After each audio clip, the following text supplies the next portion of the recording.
बहुत समय पहले की बात है। एक छोटे से गांव में एक गंगाराम नाम का बूढ़ा किसान रहता था।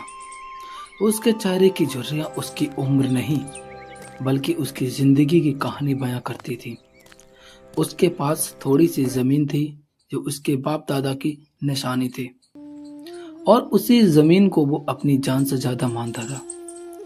गंगाराम की एक ही उम्मीद थी कि उसका बेटा मोहन पढ़ लिख कर बड़ा आदमी बने ताकि उसे उसकी तरह खेतों में पसीना ना बहाना पड़े।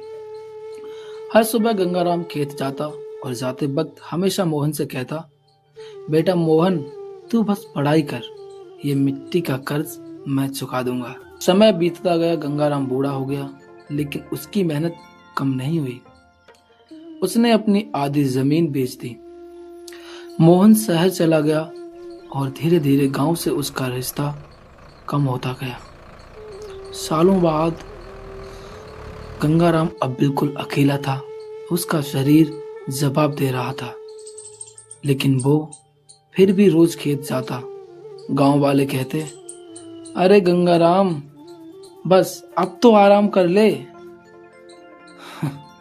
वो बस मुस्कुराता और कहता, जब तक सांस है मिट्टी का कर्ज बाकी है। एक दिन अचानक गंगाराम खेत में गिर पड़ा। गांव वालों ने उसे घर पहुंचाया। उसकी हालत बहुत खराब थी।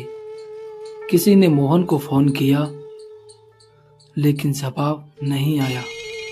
रात गहरी थी और गंगाराम की सांसें धीमी हो रही थी।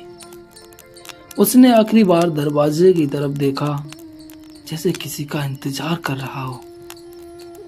धीरे से उसके ओठ हिले, मोहन, बस एक बार आजा। लेकिन मोहन नहीं आया। सुबह होते ही गांव में सन्नाटा छा गया। गंगाराम इस दुनिया को छोड़ के जा चुका था। कुछ दिन बाद मोहन गांव आया, सूट बूट में, शहर की चमक के साथ। लेकिन जैसे ही उसने अपने घर की हालत देखी और लोगों से सच्चाई सुनी, मानो उसके पैरों तले जमीन खिसक गई हो। वो भागता हुआ खेत की तरफ गया, वही खेत जहां उसके पिता ने अपनी पूरी जिंदगी लगा दी थी। वो मिट्टी में गिर पड़ा और जोर जोर से रोने लगा। बाबा, मैं आ गया, देखो मैं आ गया। लेकिन अब सुनने वाला कोई नहीं था। गांव के बुजुर्ग ने उसके कंधे पर हाथ रखा और कहा, बेटा, तेरे बाप ने तुझे बड़ा बनाने के लिए खुद को मिटा दिया, लेकिन तू इतना बड़ा हो गया कि उसे ही भूल गया। मोहन की आंखों में आंसू रुक नहीं रहे थे। उसने मिट्टी उठाई और अपने माथे से लगाई। बाबा, आपने मिट्टी का कर्ज चुका दिया, लेकिन मैं आपका कर्ज कभी नहीं चुका पाया।